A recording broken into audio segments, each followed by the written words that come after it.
오늘 이 새벽 시간 함께 읽을 하나님의 말씀, 출애굽기 33장 1절부터 3절까지의 말씀입니다.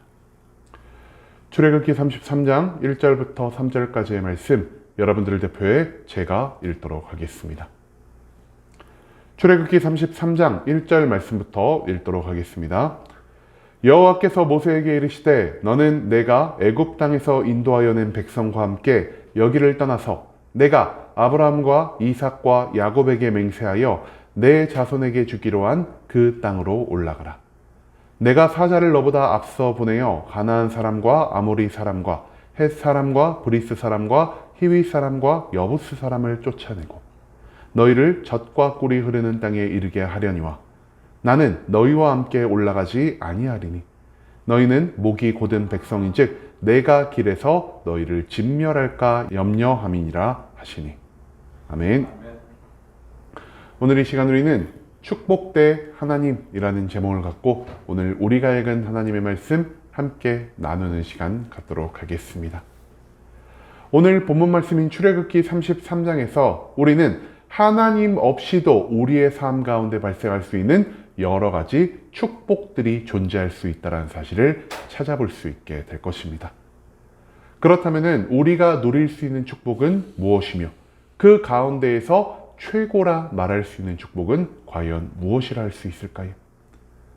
오늘 본문 말씀을 통해 우리가 이 의문들에 대한 해답을 온전히 찾아갈 수 있게 되기를 소망합니다.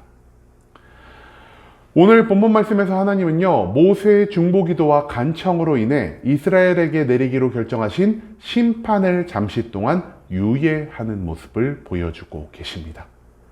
그리고 하나님은 심판을 멈추신과 동시에 모세에게 또 다른 한 가지의 명령을 내리고 계신데요. 그 명령 무엇이냐? 바로 하나님이 약속하신 젖과 꿀이 흐르는 가나안 땅으로 백성들을 인도하여 가라라는 것.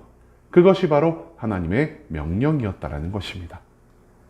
과거에 하나님은요, 이스라엘 백성들의 조상, 즉 아브라함과 이삭과 야곱에게 땅에 관련된 약속의 말씀을 허락하셨습니다. 이 약속의 말씀 무엇입니까? 그들이 돌아다니는 모든 장소가, 그들이 눈으로 본 모든 장소가, 그들이 서서 바라본 동서남북에 있는 모든 곳이 그들 후손의 것이 될 것이요, 그 모든 땅에서 그들이 정착하며 살 수 있게 될 것이다라는 게 바로 하나님이 저들에게 하신 땅의 약속이었다라는 것입니다. 그리고 오늘 본문 말씀에서 하나님은요, 이것을 정확하게 언급하고 계십니다. 즉, 과거에 이스라엘 조상들과 하신 약속의 말씀을 잊지 않으시고 모세와 이스라엘 백성들을 통해 이 모든 것들을 이루고자 하시는 하나님의 신실하심이 오늘 이 본문 말씀 가운데에서 드러나고 있다는 것이죠. 심지어 하나님은요, 백성들만 그 약속의 땅으로 보낸다라고 말씀하신 게 아닌 하나님의 사자, 즉 천사를 하나님의 백성 앞에 보내주심으로 인해 가나안에 거주하고 있는 모든 족속을 쫓아내 주시겠다라는 약속까지 덧붙이고 계십니다. 당시 가나안은요, 아무도 살지 않는 텅 비어있는 땅이 아니었습니다. 그곳에는 수없이 많은 토착 민족이 살고 있는 상태였는데요. 하지만 그들은 하나님 보시기에 악한 죄를 저지르는 자였고요.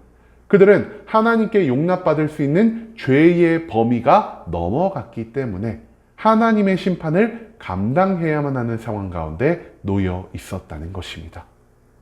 즉, 하나님은요, 천사를 백성들 앞에 보내셔서 하나님 앞에 범죄한 그 민족들을 먼저 치시고 그 뒤를 따르는 모세와 이스라엘 백성들을 통해 그들이 지은 죄의 대가를 온전히 감당하게 하시려는 또 다른 계획을 갖고 계셨다라는 것입니다. 그리고 이 말씀들만을 본다면 하나님은 이미 이스라엘 백성들의 모든 죄를 용서하셨고요, 그들을 축복하시며 그들의 조상과 하신 약속을 온전히 이루려 하시는 모습을 보인다라는 것을 우리가 한 번쯤 생각해 볼 수 있을 것 같습니다. 하지만 오늘 말씀은요, 여기서 끝나지 않습니다.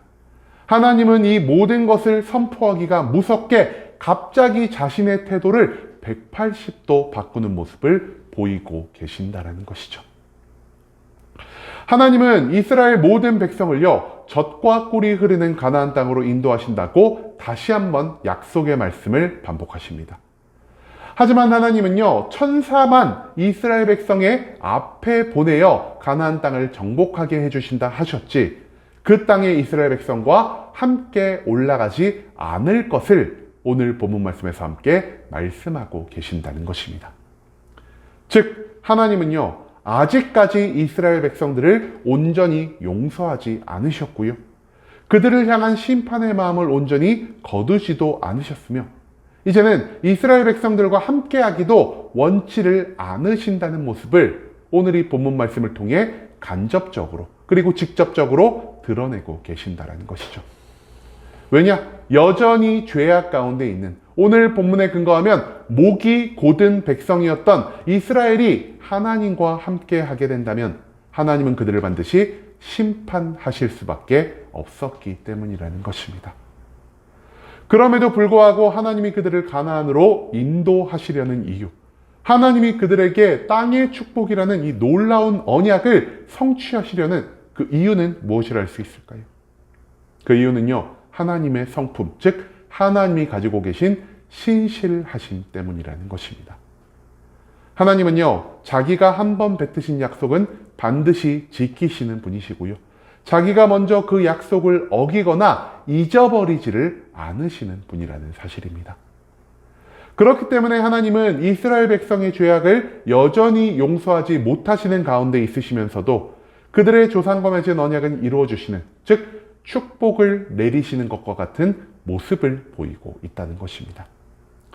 하지만 그와 동시에 하나님은요, 명백하게 그들과 가나안으로 가지 않겠다라고 말씀하시며, 더 이상 이스라엘은 하나님과 함께 할 수 있는 자격이 존재하지 않고, 하나님이 이스라엘에게 베풀어 줄 수 있는 축복은 여기까지다라고 말씀하시며 선을 긋는 것과 같은 모습을 보여주고 계신다는 것입니다. 즉, 자신의 신실한 성품을 위해서 그들 조상과 맺은 약속은 온전히 지키시지만, 마지막 축복을 허락하시는 그 가운데에서 죄인과는 함께할 수 없으신 하나님의 거룩한 성품을 동시에 드러내고 계신 그 하나님의 모습을 우리는 오늘 이 말씀 가운데에서 배울 수 있게 된다는 것이죠.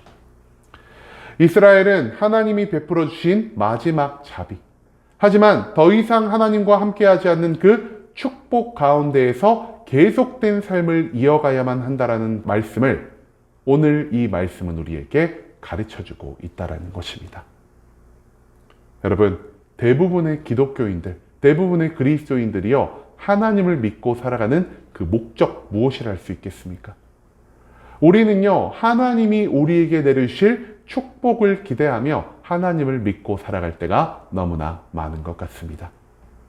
우리의 소원이 성취되고 모든 문제가 해결되며 모든 질병이 사라져 하나님을 믿고 살아가는 우리들이 이 세상 가운데에서 누구와도 비교할 수 없이 잘 먹고 잘 사는 그러한 모습을 위해 우리는 하나님을 믿고 살아가며 있다는 것입니다. 그리고 이런 관점에서 보자면 하나님이 이스라엘에게 베풀어 주신 마지막 축복은요, 그들의 입맛에 너무나 합당한 축복이었다는 것이죠. 그들의 조상과 맺은 약속을 이루시며 그와 동시에 정착할 곳 없이 광야에서 떠돌아다니고 있는 그들에게 있어 하나님이 주신다고 한 젖과 꿀이 흐르는 가나안 땅은 그들이 지금 당장 누릴 수 있는 가장 좋은 축복이었다는 것입니다. 하지만 이스라엘 백성들이, 그리고 이 말씀을 읽고 있는 우리들이 놓치고 있는 것 무엇입니까? 하나님을 믿는 믿음으로 인해 발생하는 가장 큰 축복은요, 세상의 모든 좋아 보이는 것이 나의 삶 가운데 주어진다는 것이 아닌 내가 하나님과 동행하며 살아갈 수 있는 자격을 얻게 된다는 것입니다. 하나님은요, 이 세상 모든 복의 근원이 되는 분이십니다. 즉, 특별한 축복이 우리의 삶 가운데 존재하지 않아도 하나님과 함께하는 것 자체가 우리의 삶 가운데에서 매일의 기적을 만들어낼 수 있다는 것이죠. 이스라엘 백성들은요, 하나님과 함께함으로 인해 애굽을 탈출할 수 있었고요, 홍해가 갈라지는 기적을 목격할 수가 있었고요, 먹을 것도 마실 것도 없는 광야 땅 가운데에서 만나와 메추락이라는 축복을 매일매일 경험하며 살아갈 수가 있었습니다.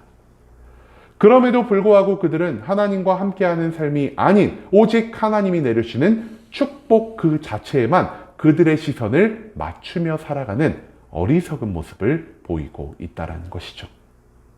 우리는요, 하나님 바깥에서도 우리가 축복과 기적이라고 생각하는 수없이 많은 것들을 누리며 살아갈 수 있습니다. 예수 그리스도를 믿지 않은 사람들도요, 부자가 될 수 있고요, 놀라운 행운을 경험할 수 있고요, 마지막으로 성공할 수가 있다는 것입니다.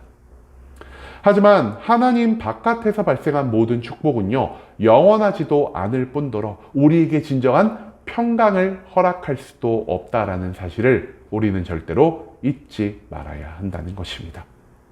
많은 돈이 오히려 우리의 삶을 망가뜨려 버릴 수가 있고요, 기적만을 바라는 삶이 우리의 일상을 완전히 피폐하게 만들 수 있으며, 우리의 성공이 오히려 우리의 삶 가운데 넘쳤던 평강을 사라지게 할 수도 있는 이 수없이 많은 저주가 하나님 바깥에서 얻을 수 있는 축복 가운데 발생할 수 있게 된다는 것입니다.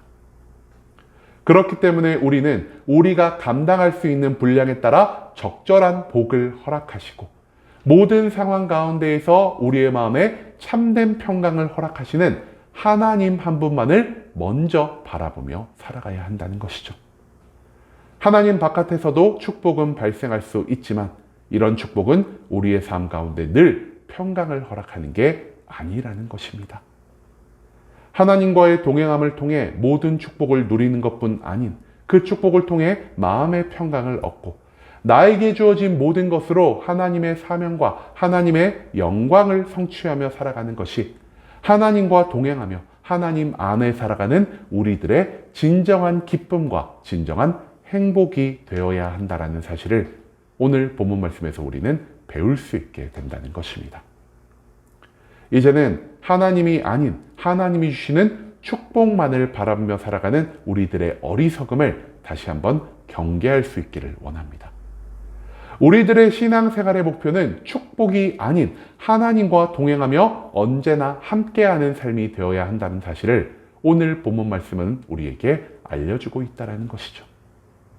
오직 복의 근원 되신 하나님과 함께하며 우리가 진정 추구해야 할 것이 하나님 안에서의 온전한 사랑의 관계를 완성하는 것이 되어야 하지, 세상에 좋아 보이는 것, 세상 기준, 나의 기준으로 좋은 것이 되어서는 안 된다는 사실을 확신함으로 우리가 오직 하나님 한 분만을 온전히 바라보며 살아갈 수 있는 순복음 함께하는 교회 모든 성도님들이 될 수 있길 간절한 마음으로 소망하겠습니다.